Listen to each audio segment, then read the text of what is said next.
sehingga konsentrasi memang harus penuh. Nah, dari jawaban kita tadi jelas bahwa yang paling perlu dibedakan adalah kita tidak mempermasalahkan benar atau tidaknya Mas Roy melakukan apa yang dimaksud dengan pasal 32 ayat 1. Karena itu adalah pokok perkara yang nanti kalau masuk ke Pengadilan Negeri Jakarta Timur itulah pembuktiannya.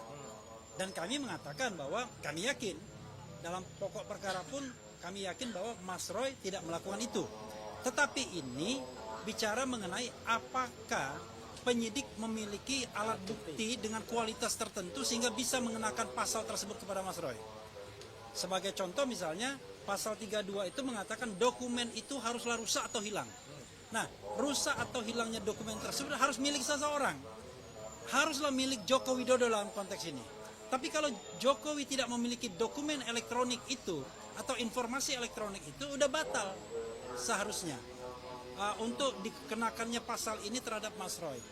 Apalagi kalau kita kaitkan dengan saksi dan ahli yang barangkali tidak menjelaskan, tidak menerangkan adanya perbuatan-perbuatan Mas Roy untuk melakukan perusakan, untuk transmisi dan lain sebagainya. Nah, itulah yang kami persoalkan.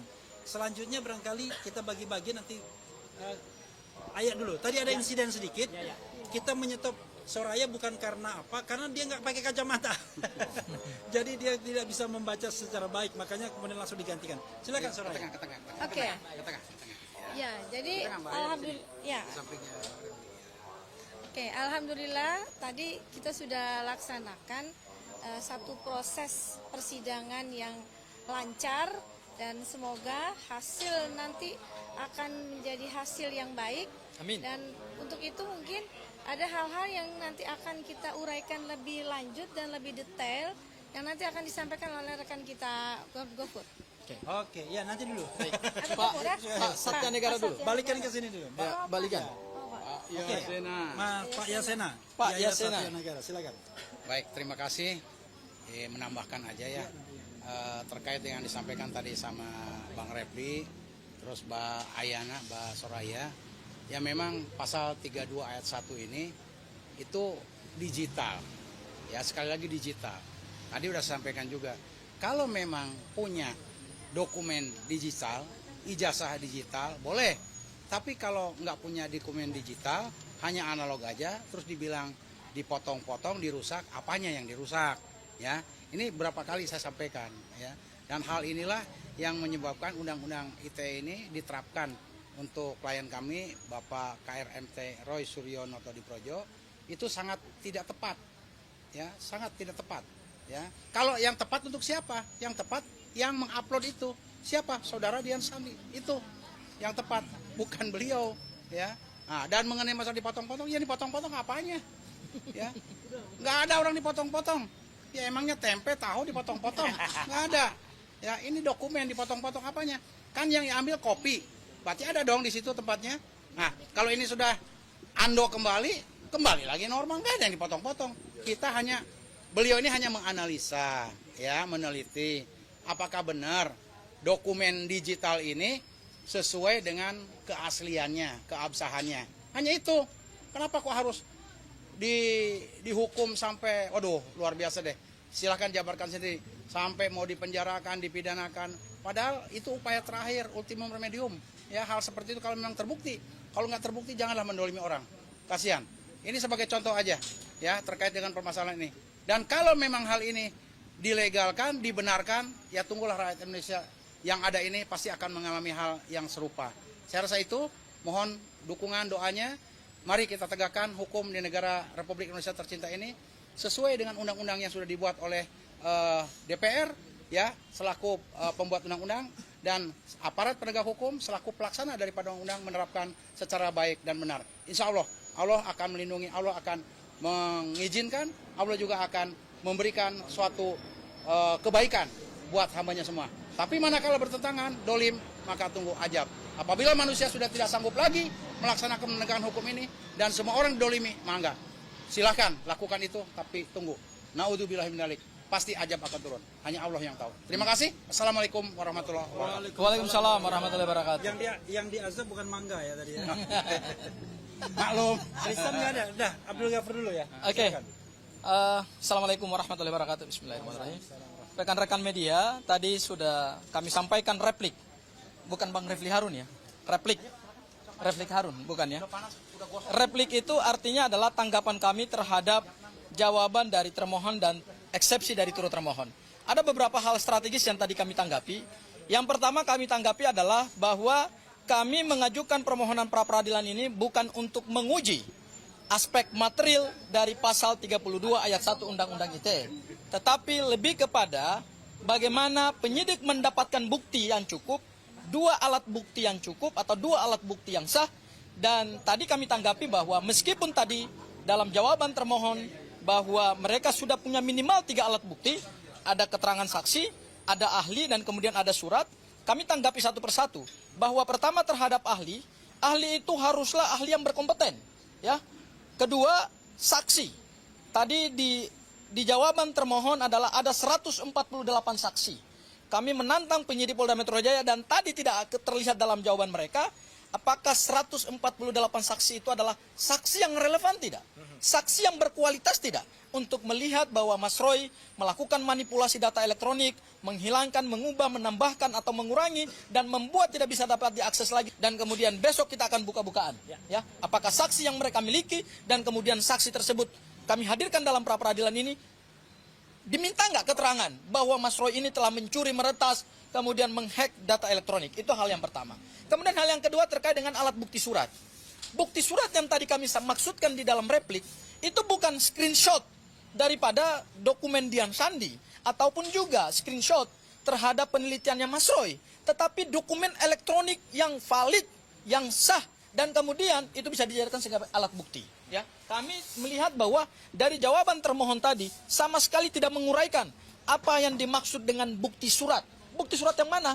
Apakah bukti surat itu adalah akta otentik? Apakah bukti surat itu adalah dokumen elektronik yang otentik? Apakah dokumen elektronik yang sah? Ataukah jangan-jangan cuma screenshot? Ya, sehingga kami melihat bahwa itu sebetulnya tidak masuk dalam kualifikasi alat bukti surat dan kita akan melihat bagaimana pertimbangan hakim. Itu hal yang kedua. Hal yang terakhir, Mas Roy.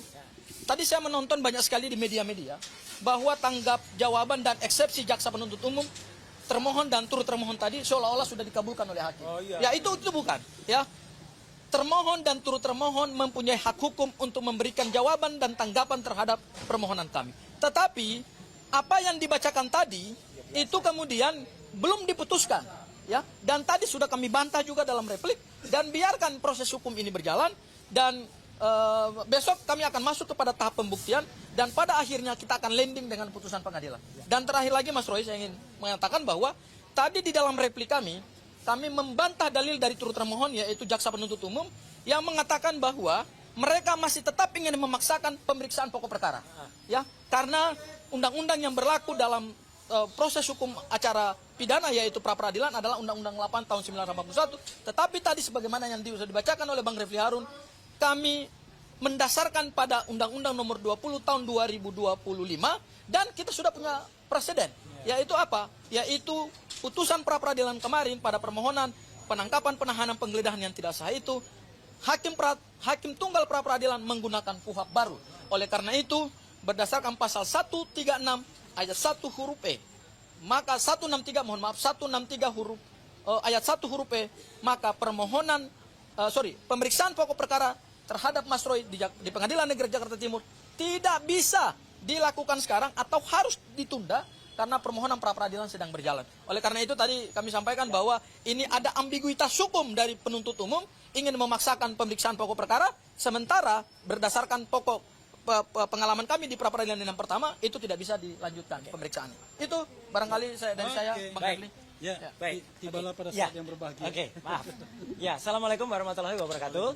Saya insya Allah tidak mengulangi apa yang sudah disampaikan Mas Refli Harun, Mbak Aya, Pak Yasena, dan juga Mas Ghafur. Ada satu yang sangat-sangat krusial dan penting. Tadi ketika sidang, kita melihat kalau ini harusnya kita mohon kepada kebijakan dari hakim tunggal adalah kita sudah bacakan replik. Dan dalam replik itu termuat satu kesalahan fatal, satu kesalahan yang krusial, yaitu soal tanggal yang disebutkan oleh jawaban termohon atau turut termohon. Yaitu mereka mengatakan tanggal 19 Juni itu ada pelimpahan. Pada yang benar adalah tanggal 22 Juni. Dan itu sudah kita bacakan dalam replik. Begitu selesai, baru ketika sudah selesai, ini penting banget ya, pihak termohon baru mengatakan, Pak Hakim, kita ingin melakukan renvoy. Renvoy itu artinya apa? Koreksi. Lah ya sudah dibacakan.